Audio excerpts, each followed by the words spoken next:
Okay, at the end of the day, you may want to know what is the overall length of a vector. And that just takes us right back to the Pythagorean theorem.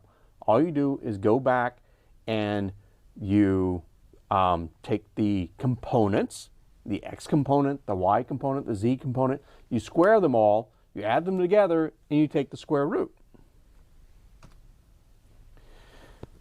So let's look again at analytical methods here where you are considering, and when you're looking at how you're adding vectors. So here we've got two different vectors that are not, they each have their own component, and you're adding up the pieces of each one, right? So one of them goes like that, right? It's there, and the other one, well, it has some other set of components like that, all right?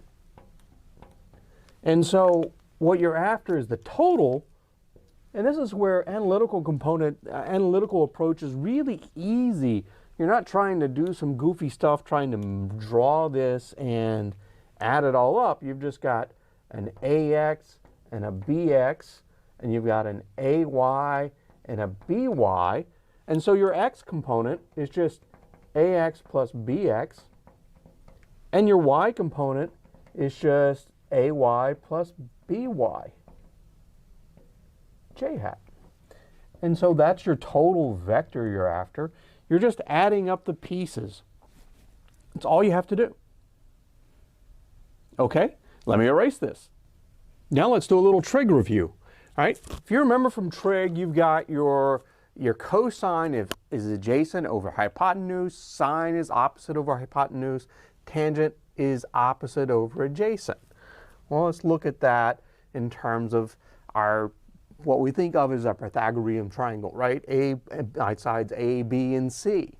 So cosine theta is A over C, sine theta is B over C, and tangent theta is B over A. It's all pretty straightforward, and if you've ever looked at the trigonometry identity sine squared plus cosine squared is 0, or cosine squared plus sine squared is 0, all that is a Pythagorean theorem for triangles. You just take triangles, you divide them by their hypotenuse, take the Pythagorean theorem right here, divide by c squared. So a over c, well, that's the cosine. B over c, that's the sine. So you get cosine squared plus sine squared, and over here, of course, it's c squared over c squared, that's 1, right? And so that trigonometric identity is really nothing other than the Pythagorean theorem. The other thing in trig that students get confused about a lot is inverse. Well, so the inverse trig functions, we write them kind of funny because we'll write, inverse sine of x, and we do not mean, as I say, this is not 1 over sine of x. It's not like when we write x to the minus 1, that's 1 over x. It's not like that, right? This means we're taking the anti-sign. And so if the inverse sine of the sine of theta is theta, right? And the same with cosine, the same with tangent. This undoes that. In Excel, right? In Microsoft Excel, it's called a sine and a cosine and a tan for the anti-tangent. All right? So we're going to take the anti-tangent to undo the tangent. There are a couple of things with the tangent you really need to be paying attention to because it's a little different from the other functions. And here's how it's different. If you look at the xy plane, and so here you go, you've got your positive x, and you've got some angle theta. The tangent, the inverse tangent function, is always going to give you an angle that's in this half of the plane. Why is that? Well, if you're using your calculator, the reason it does that is this. Let's look at a really simple example where the angle is 45 degrees, or minus 45 degrees in this point, in this case. So let's say that we're here and we've got 5 for the x component and minus 5 for the y component. And we're going to take the inverse tangent. Well, we're taking the inverse tangent of what?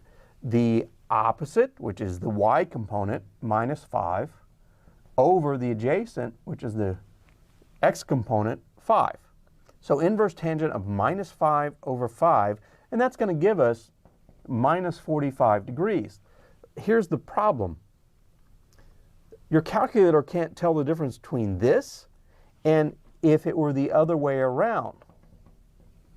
5 in y and minus 5 in x. So in other words, if our vector was in the opposite direction over here, and so that it was minus 5 in x and 5 in y, your calculator has no way of knowing that the correct answer is not minus 45 degrees. Instead, the correct answer is over here at 135 degrees. All right? Why? Because minus 5 over 5 is 1. There's minus 1, pardon me. And 5 over minus 5 is minus 1. Your calculator can't tell which minus 1 you mean. So what we're going to do in this class a lot of the times, well, in Excel, there's actually another function we can use. Excel has another function called tan2, and it takes x piece, comma, y piece. And because you give it the x piece and the y piece separately, if you gave it 5 minus 5, it would know the answer is minus 45 degrees. Although it's going to do it in radians because Excel uses radians. If you gave it minus 5, it would know the answer is 135 degrees, or 135 degrees in radians. All right, and I may have already covered, but we'll do it again.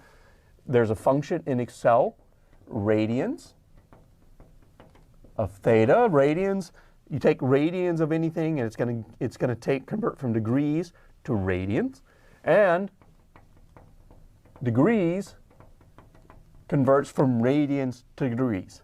So you can go back and forth with these two. So really important, the inverse tangent function can't tell which half of the plane you're in, but if you use tan2, it can, and it'll give you the right answer. And that's it for our trig review.